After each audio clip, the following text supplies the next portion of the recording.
شادی بیاہ میں بہت ہوتا ہے یار، یہاں کرنی ہے کہ وہاں کرنی ہے کہ یہاں پھر جب ہو گئی ابے یار وہاں کر لیتا تو، مجھے بتا بھی رہے تھے یہ انسان کی فطرت ہے. ہم جب کالج میں پڑھتے تھے نا تو ہمارے ایک دوست تھے، ان کو پینٹیں خریدنے کا بہت شوق تھا، پہننے کا بھی خریدنے کا بھی.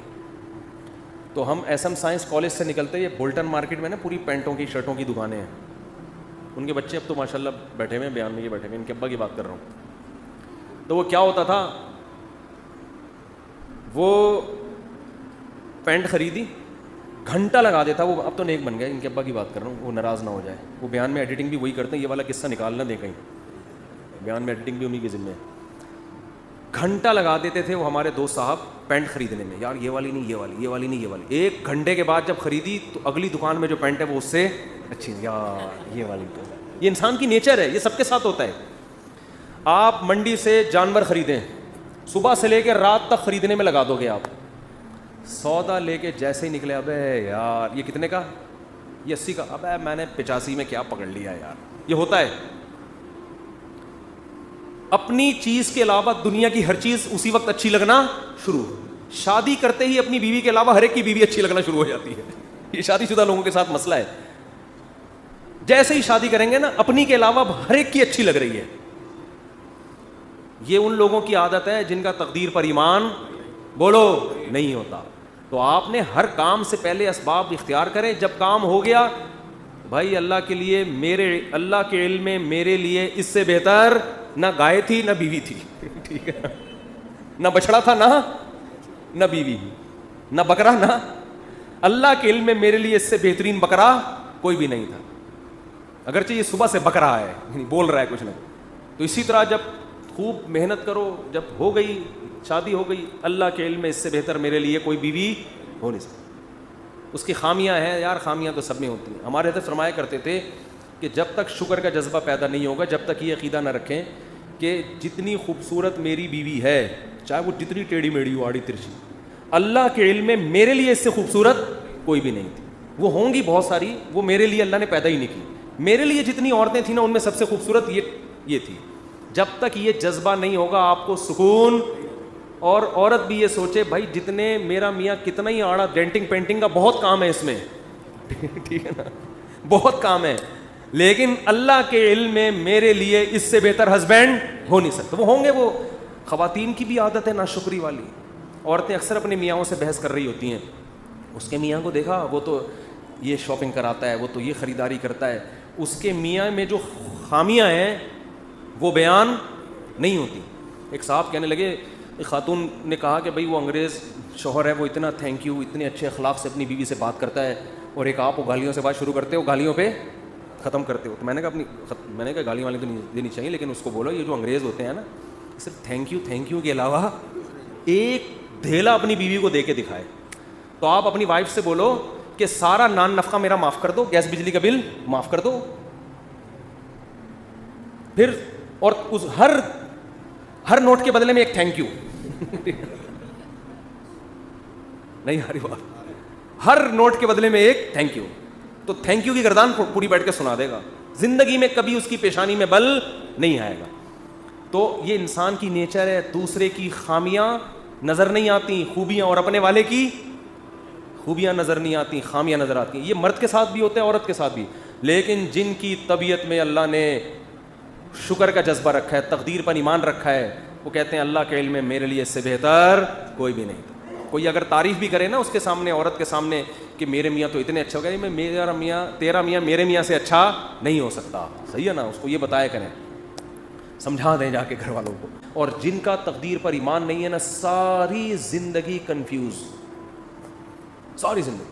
بہت سے لوگ ہم نے دیکھے کاروبار میں بہت مشورے کر لیے، سب کچھ، اب کاروبار شروع کیا، یار پتہ نہیں یہ والا کرنا چاہیے تھا کہ بھی نہیں کرنا چاہیے. ہماری ایک ریلیٹیو خاتون تھی، انہوں نے اپنے بچے کو کون سے اسکول میں پڑھانا ہے 6 مہینے لگا دیے ان کی کھوپڑی میں بات. پھر اسکول میں ایڈمیشن کروایا تو ٹینشن، وہاں والا زیادہ اچھا تھا یہاں والا. یہ کنفیوژن اس کو ہوتی ہے جس کا تقدیر پر ایمان. بھائی آپ نے اسباب اختیار کر کے ایک فیصلہ کر لیا، فتوکل علی اللہ، کیا کرنا ہے؟ اللہ پہ توکل. بہت مشکل ہے بات سمجھانا اس زمانے میں. تقدیر کا جو عقیدہ شریعت نے بیان کیا ہے، اس کا بھی لوگ غلط استعمال کر رہے ہوتے ہیں. غلط جگہ فٹ کر رہے ہوتے ہیں اس کو. ہمارا عقیدہ ہے نا کہ سب کچھ پہلے سے کیا ہے, طے شدہ, موت لکھی ہوئی, رزق لکھا ہوا, حتیٰ کہ جنت جہنم بھی لکھا ہوا ہے. قرآن نے یہ عقیدہ بیان کیا موٹیویٹ کرنے کے لیے, مایوس کرنے کے لیے نہیں.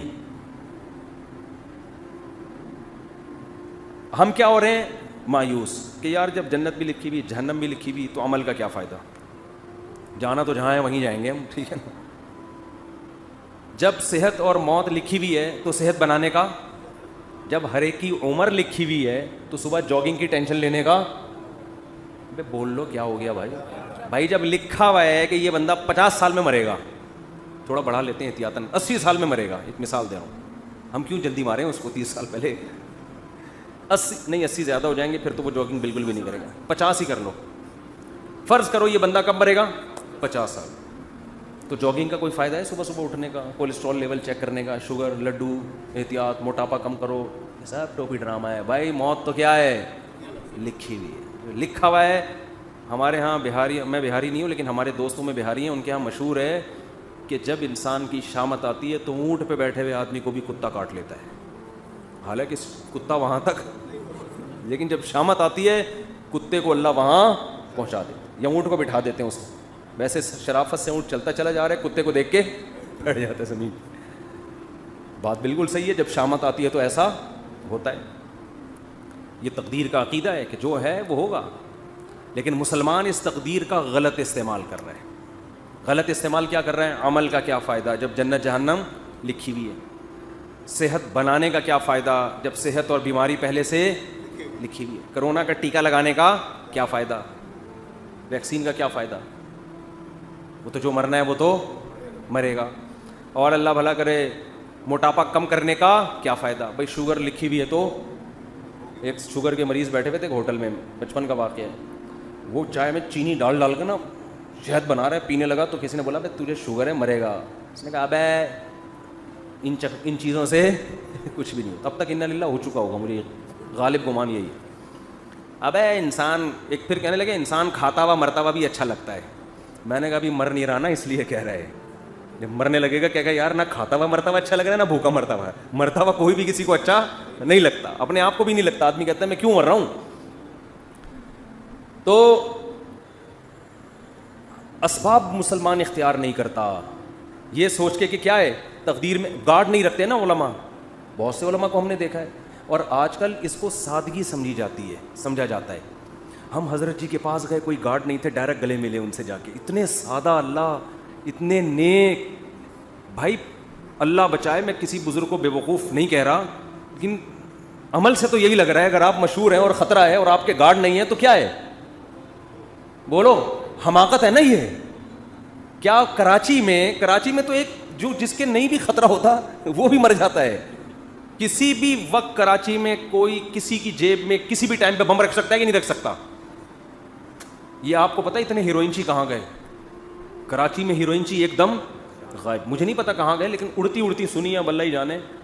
کہتے ہیں کہ جب شروع میں ٹارگٹ کلنگ ہو رہی تھی, بم دھماکے, تو بہت سے ہیروئن چیوں کو, واللہ عالم صحیح خبر ہے جھوٹی مجھے یقین پتہ نہیں ہے لیکن سنی ہے, لیکن ایک دم سے جو ہیروئن چی شارٹ ہو گئے, توبہ تو نہیں کر سکتے اتنی جلدی کہ سارے دھل دھلا کے نیک ہو گئے ہوں, لیکن شارٹ ایک دم سے ہو گئے.